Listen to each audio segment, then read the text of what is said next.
ঘূর্ণিঝড় সিডর আইলার ভয়াবহতা এখনও তাড়িয়ে বেড়ায় অনেককে। সম্প্রতি আইলা এবং আমফানের পরে ফের ঘূর্ণিঝড়ের আতঙ্ক। মে মাসের শেষের দিকে আছড়ে পড়তে চলেছে ঘূর্ণিঝড় রেমাল। ঘূর্ণিঝড়টি পশ্চিম বাংলা ও বাংলাদেশে আঘাত হানতে পারে বলে ইঙ্গিত দিয়েছে আবহাওয়া অধিদপ্তর। বাংলাদেশের কোন কোন এলাকায় আঘাত হানবে রেমেল জানাচ্ছেন সহকর্মী মোহাম্মদ সোহাগ বিশ্বাস।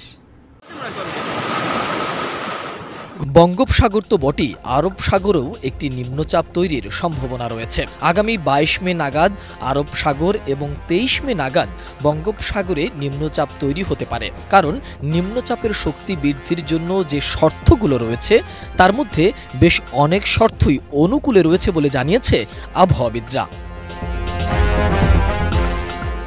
আবহাওয়া অফিস জানিয়েছে, ঘূর্ণিঝড় তৈরির জন্য যেমন সাগরের পানির তলার তাপমাত্রা ২৬.৫ ডিগ্রি সেলসিয়াস হতে হয়, কমপক্ষে ৫০ মিটার গভীরতা অবধি এই তাপমাত্রা থাকতে হয়।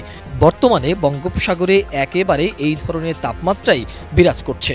আগামী ২৪ মের পর থেকে তা গভীর নিম্নচাপের আকার ধারণ করতে পারে।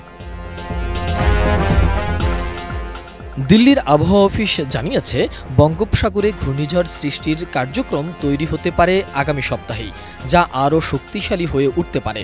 এখন প্রশ্ন হলো, সেটি কি ঘূর্ণিঝড়ে পরিণত হবে? ঘূর্ণিঝড় পরিণত হলে কোথায় আছড়ে পড়বে?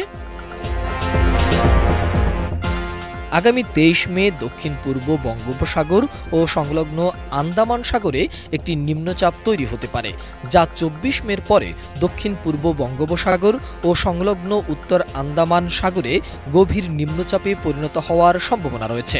পরে সেটি আরও শক্তিশালী হয়ে উঠতে পারে, যা এগিয়ে যেতে পারে উত্তর ও উত্তর পূর্ব দিকে। ডিজাইন, এলিগেন্স, বিউটি, সেরা পণ্য সবার জন্য জেভিকো। বিশেষজ্ঞরা মনে করছেন যে শেষ পর্যন্ত সেটির সম্ভাব্য গন্তব্য হবে মায়ানমার এবং সংলগ্ন বাংলাদেশ, যা পশ্চিমবঙ্গ থেকে অনেকটাই দূরে। ফলে পশ্চিমবঙ্গের উপর ঘূর্ণিঝড়ের তেমন কোনো প্রভাব পড়বে না বলেও মনে করছেন বিশেষজ্ঞরা। ঘূর্ণিঝড় রিমেলের নামকরণ করেছে ওমান, আরবিতে যার অর্থ বালি। বাংলাদেশের উপর মৌসুমি বায়ুপ্রবাহ শুরু হয় সাধারণত ৩০ মে থেকে ৭ জুনের মধ্যে। এদিকে ঢাকার আবহাওয়া বিভাগ বলছে, ২০ মে থেকে এই সম্ভাব্য ঘূর্ণিঝড়ের গতিপথ স্পষ্ট হতে পারে। তবে কোথায় কত গতিতে এটি আঘাত হানতে পারে তা এখনই বলা যাচ্ছে না। অনুমান করা যাচ্ছে, পশ্চিমবঙ্গ বা বাংলাদেশের মধ্যে কোথাও এটি আছড়ে পড়তে পারে। এই ঘূর্ণিঝড়ের জেরে ২৪ মে রাত থেকে বৃষ্টি শুরু হতে পারে উপকূল এলাকায়। বৃষ্টি হতে পারে ২৬ মে পর্যন্ত। ১.৫ দশক আগে ২০০৯ সালের ১৫ মে বাংলাদেশ ও ভারতের পশ্চিমবঙ্গে আঘাত হানে আইলা। এরপর ২০১৯ সালে তাণ্ডব চালায় ফণী।